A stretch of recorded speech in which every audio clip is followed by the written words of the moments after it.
इस आदमी को रेगिस्तान के बीच में एक चमकता हुआ पत्थर दिखाई देता है। वह पास जाकर देखता है तो हैरान रह जाता है। वह पत्थर असल में सोने का होता है। वह तुरंत अपने साथी को बुलाता है। साथी आता है और यह देखकर दंग रह जाता है। सुनिश्चित करने के लिए कि यह सच में सोना है, उसका साथी लाइटर जलाकर चट्टान को गर्म करता है। थोड़ी देर बाद दोनों को यकीन हो जाता है कि यह खरा सोना है। अब वे दोनों अपने औजार निकालते हैं और सोना निकालने के लिए खुदाई शुरू करते हैं। वे पूरी ताकत लगा देते हैं, लेकिन चट्टान जरा भी नहीं हिलती। फिर वे गाड़ी को रस्सी से चट्टान से बांधते हैं ताकि उसे खींच सकें, मगर रस्सी भी टूट जाती है। दिन भर खुदाई करने के बाद भी उन्हें सफलता नहीं मिलती। अब रात होने लगती है तो उसका साथी कहता है, हमें आग जलाने के लिए लकड़ियां जुटानी होंगी, नहीं तो जंगली कुत्ते हमें काट खाएंगे। दोनों लकड़ियां इकट्ठी करते हैं और आग जलाते हैं। सोना मिलने की खुशी में वे आग के चारों ओर नाचने लगते हैं। रात में बैठकर वे प्लान बनाते हैं कि सोना कैसे निकाला जाए। साथी कहता है, अगर हम इन्हीं औजारों से खुदाई करेंगे तो इसमें कई दिन लग जाएंगे। बेहतर होगा कि हम में से एक यहीं रहे और दूसरा जाकर खुदाई की मशीन ले आए। अगले दिन दोनों तय करते हैं कि टॉम मशीन लेने जाएगा और सैम यहीं सोने के पास रहेगा। अब आगे सैम सोने की चट्टान को मिट्टी से ढक देता है ताकि अगर कोई यहाँ से गुजरे तो उसे सोना दिखाई न दे। धूप से बचने के लिए वह सोने के पास एक छोटा टेंट बनाता है और अपना सारा सामान उसमें रख देता है। रात हो जाती है। सैम को जंगली कुत्तों का डर सताने लगता है क्योंकि अब वह वहाँ अकेला था। वह डर के मारे हाथ में चाकू लेकर सो जाता है। अगली सुबह उसकी आंख खुलती है, तभी सैटेलाइट फोन की घंटी बजती है। सैम दौड़कर फोन के पास जाता है, लेकिन कॉल कट जाती है। थोड़ी देर बाद सैम आसपास घूम रहा होता है कि उसे एक क्रैश हुआ प्लेन दिखाई देता है। वह प्लेन के पास जाता है और सोचता है कि यहीं रह लेता हूँ, लेकिन वहाँ से सोने की चट्टान काफी दूर थी, इसलिए वह प्लेन के कुछ टूटे हुए पुर्जे उठाकर वापस आता है और सोने के पास एक मजबूत टेंट बना लेता है। कुछ देर आराम करने के बाद उसे एक आवाज सुनाई देती है। वह जाकर चट्टान के पास बैठ जाता है और तभी उसके दिमाग में एक आइडिया आता है, क्यों न सोने का एक टुकड़ा तोड़ लिया जाए। वह एक पत्थर उठाकर चट्टान पर मारता है और आखिरकार सोने का एक टुकड़ा तोड़ने में कामयाब हो जाता है। सैम उस टुकड़े को कपड़े में लपेटता है। तभी टॉम का फोन आता है। टॉम कहता है, गाड़ी का इंजन खराब हो गया है, मुझे आने में कुछ दिन और लगेंगे। ये सुनकर सैम डर जाता है क्योंकि अब उसका पीने का पानी भी खत्म हो चुका था। अब आगे रात हो जाती है। सैम सोने के पास बैठा हुआ होता है कि तभी चारों ओर से जंगली कुत्ते भौंकने लगते हैं। डर के मारे सैम अपने हाथ में मशाल ले लेता है और पूरी रात जाग कर गुजार देता है। सुबह होते ही उसे बहुत नींद आ रही होती है, लेकिन धूप इतनी तेज थी कि उसकी त्वचा जलने लगती है। शरीर को आराम देने के लिए वह पानी पीता है, मगर उसके पास अब बहुत थोड़ा ही पानी बचा था। इतने में उसे एक सांप दिखाई देता है। सैम उसे मारने की कोशिश करता है ताकि कुछ खाने को मिल सके,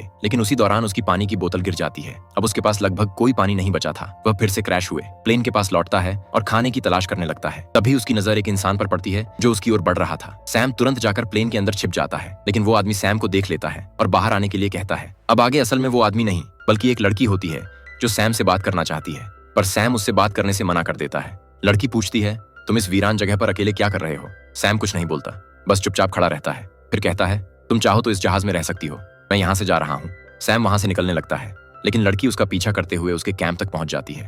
वो सैम से कहती है, तुम जरूर मुझसे कुछ छुपा रहे हो। यह सुनकर सैम परेशान हो जाता है।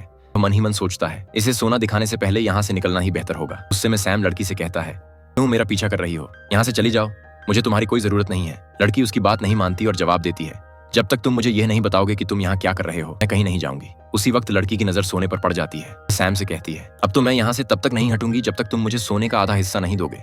यह सुनकर सैम गुस्से में आ जाता है, एक डंडा उठाता है और सीधा उसके सिर पर मार देता है। लड़की वहीं पर मर जाती है। यह देखकर सैम को एहसास होता है कि उसने लालच में आकर एक निर्दोष लड़की की जान ले ली है। वह खुद को संभालता है और लड़की के शव को छुपाने के लिए एक बड़ा गड्ढा खोदकर उसे उसमें दफना देता है। लेकिन कुछ देर बाद एक जंगली कुत्ता आकर लड़की की लाश को बाहर निकालने लगता है। यह देखकर सैम गुस्से में कुत्ते को भगा देता है और फिर लड़की की लाश को बाहर निकालकर उसे आग में जला देता है। अगले दिन उसकी टॉम से बात होती है। सैम टॉम से कहता है, मेरे खाने पीने का सामान खत्म हो गया है, अगर तू जल्दी नहीं आया तो मैं मर जाऊंगा। टॉम जवाब देता है, मैं जल्दी आ रहा हूं, और फोन रख देता है। यह सुनकर सैम और ज्यादा तनाव में आ जाता है क्योंकि दिन ब दिन उसकी हालत बिगड़ती जा रही थी और ऊपर से जंगली कुत्तों का डर भी बना हुआ था। कुछ देर बाद वहां से एक गाड़ी गुजरती है। सैम चाहता तो सोने का एक टुकड़ा लेकर वहां से निकल सकता था, लेकिन उसकी लालच उसे ऐसा करने से रोक देती है। यही उसकी जिंदगी की सबसे बड़ी गलती साबित होती है क्योंकि उसे अंदाजा नहीं था कि आगे उसके साथ क्या भयानक होने वाला है। रात होते ही वह हमेशा की तरह आग जलाने के लिए लकड़ियां इकट्ठा करता है, लेकिन तभी अचानक एक रेत का तूफान आ जाता है। सैम टेंट की ओर भागता है, लेकिन तूफान इतना तेज होता है कि उसका टेंट उड़ जाता है। घबराकर सैम भागने लगता है, पर रेत के बीच गिर पड़ता है।